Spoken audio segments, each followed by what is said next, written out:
سلام ናይ ማኪ ሚድያ ተኸታተልቲ ከመይ ኢለኹም? ኣነ ድሓንየ እግዚአብሔር ይመስገን።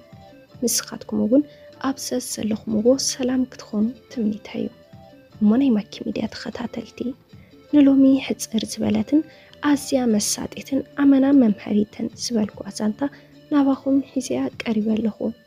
ቅድሚ ናብቲ ዛንታ ምባለይ ግን ኣብዚ ቻናል ሒዝናልኩም ንቐርብ ዘለና ዛንታታት ናብ ኩሉ ሰብ ይበፅሕ ስለዘይለ ነዛንታ ላይክ ሼር ብምግባር ጀምርዎ ክብለኩም ይፈቱ። ናብቲ ዛንታ ከብለኩም ሰናይ ምክትታል።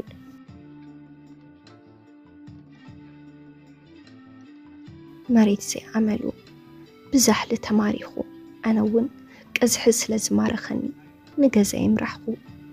ገዛይ ኣቴ ኣፍታ ርቃቕ ፍርናሽ እምበር ዓራት ዘይብላ ፀባብ ገዛይ ኣቴ ኮቦርታይ ተኸደንኩ። ኩሉ ግዜ ኣብ ህይወትካ በቲ ዘለካ ዕጉብ እንተደኣ ዘይኮንካ ነቲ ዘይብልካ ክትጥምት ኢኻ ተዓርብ። በቲ ዝትወሃብካዮ ክሳድካ እንቃዕሪርካ ክተመስግነለካ። ምስታ መሻርኽቲ ህይወተይ ኢለ ዝሓረኽዋ እንኮ ልበይ ዝማረኸት ሜላት ካብ እንፈላለ ናብ ኣዋርሕ ገጽና ንኸይድ ነርና። ሜላት ሓንደበት እያ ንፈላለ ዝብል ሓሳብ አንቂላ እንታይ ኮንክ ዝብል ሕቶ ክሓታ እንተለኹ ቀልጢፋ እያ ትሓርቕ። ከም ሓቂ ስእነት ዝዓብለሎ ፍቕሪ እዩ ነይሩና። ኣብ ስእነት ፍቕሪ እንተልዩ ግና ዳርጋ ርኽበት እዩ። ሜላተይ ብናይ መጻኢና ነገር ኩሉ ግዜ እያ እትሓስብን እትጭነቕን። ንሳ ዌይተር እያ ትሰርሕ። ኣነ ግና ምንም ስራሕ ኣይነበረንን። ደገ ወፂና ሻሂ ክንሰቲ ገንዘብ ንስእነሉ እዋናት ብዙሕ እዩ ነይሩ። ሜላተይ ከም ስእነት ጌራ ትፍንፍኖ ነገር ኣይነበራን። ሓንደበት ድማ ንፈላለ ዝብል ሓሳብ ልበይ ከይተቐበሎ ኣብ ሰጥ ዝበለ ጎልጎል ገዲፋት ንኸይዳ። ፍቕሪ ብቐሊሉ ካብ ልቢ ኣዳም ዝወፅእ ቀመር ኣይኮነን። ሓቀኛ ኣፍቃሪ ነቲ ዘፍቅሮ ሕማቕ ክምነየሉ ዝኽእል ኣይመስለንን። ኣነ እውን ፈፂመን ሜላት ኣይረገምክዋን። ግዳዕ ድሕሪ ምኻዳ እውን ውሕደይ ተቐንዘኹን። ቃንዛ ድማ ቃንዛ እዩ። ኣብ ቃንዛ ጭላፍ መቐረት የለን። ሓደ ግዜ ናይ ፈንቅል ዘርኣይ መኖም እዩ ተበዲሉ ዘርእስታ ልቦለዳዊ መጽሓፍ ኣብ ዘንብበሉ ዝነበርኩ እዋን ሓንቲ ኬፍ ዘለዋ ስጥምቲ ሓሳብ ኣንቢበ ነይረ። ከምዚ እያ ትብል፣ ቂምታ ቃንዛ ልቢ እዩ እያ ትብል።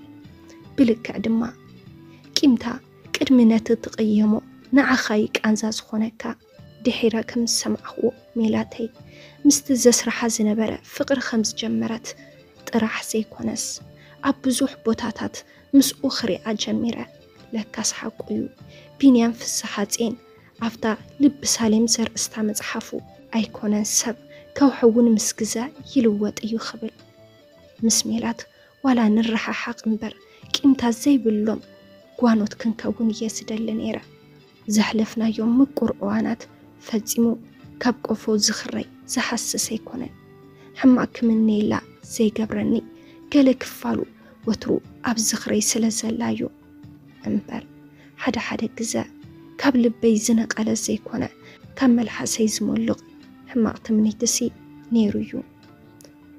ኣፍታ ረቃቕ ፍርናሸይ ተጋዲመ ኮቦርታይ ተኸዲነ ብሓንቲ ሄዋን ዝተጻሓፈት ኤታን ዘርእስታ መጽሓፍ ምንባብ ጅምር ከብል ናይ ነገር ኣፍሪካ ሓንደበት መብራህቲ ጠፊኣ ቀጻሊ ቢሮን ወረቐትን ሒዘ ክሕንጥጥን ክጽሕፈላን ከለኹ ዝጥቀመላ ሽምዓ ወሊዐ ንባበይ ቀጸልኩ። ኣብ ናይ ንባብ ዓዘቕቲ ተሸሚመ ብተምሳጥ እናተጓዓዝኩ ዘይዓመሉ ማዕጾ ገዛይ ተኳሕኳሐ። መንከይከውን ብማል ድማ እቶ ክብል ተዛረብኩ። ዘይተጸበኽዎ ልሳን ሜላት ሚከይ ኣድመጸት። ካብ ዝነበርክዎ ብድዲለ ተሳኹ። ሚከይ ምስ ኣድመጸት ካብ ልበይ ደንጊጸ። ትርግታ ልበይ ሕርመት ክውስኽ ተፈለጠኒ። በደላ ቅጅል በለኒ። ሜላት ድሓን ዲኺ? ሚከይ ድሓን እየ። በጃኻ ይቕረ ግበረለይ በዲለካየ ኢላ ኣብ ብርከይ ተደፍአት። ሕንቕ ንቕበልኩ ሕሉፍና ተዘኪሩኒ ميلاد تسئي أنا ولا حنت معلتي تقيم الكيخون رجمة كيف اللتنية بنصارو وترية صبوك زمن الكي مخنياتو حق أن يفكر سلزخونكو كبل تزارب قوا بحق ميكاي كل حدي كالي أو ميلاد حدي قالكيا مخنياتو صباح كيدا أنا ون حدق الليلة سلز الليو نت كما يفطر زي حدقو حدق الليلة خصلي فتصم تبعتي بالليل سلزي يقرا جير الكلخو كبل ملس كلها ميكاي عبيت ميلاتي كقحسكا قال أي عدل حبني كتعمني زبحكو فتصي ما يتعمنن ميكاي بجخا قال أي عدل حبني ميلات سبن جزن عم بايكونن صني أمزقوم جزاي خيد سبن تخونون يلوطيو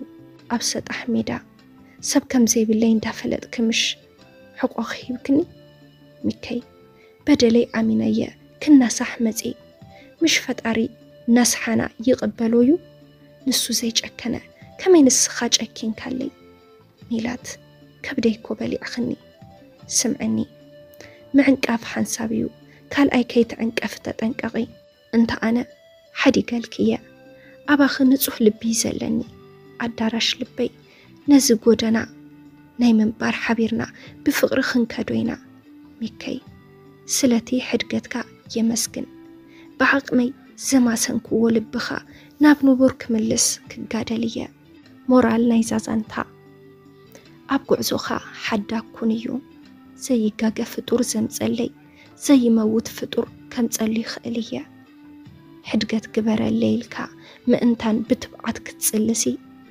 أقدمك نخما خافطور حدق تقاقي زبلا حدقت مبر نمنتاي تقاقي خا زبل حتو مقراب أيدلنيو قعسا ميلات أب حق إنيا زانتا ستمركوسا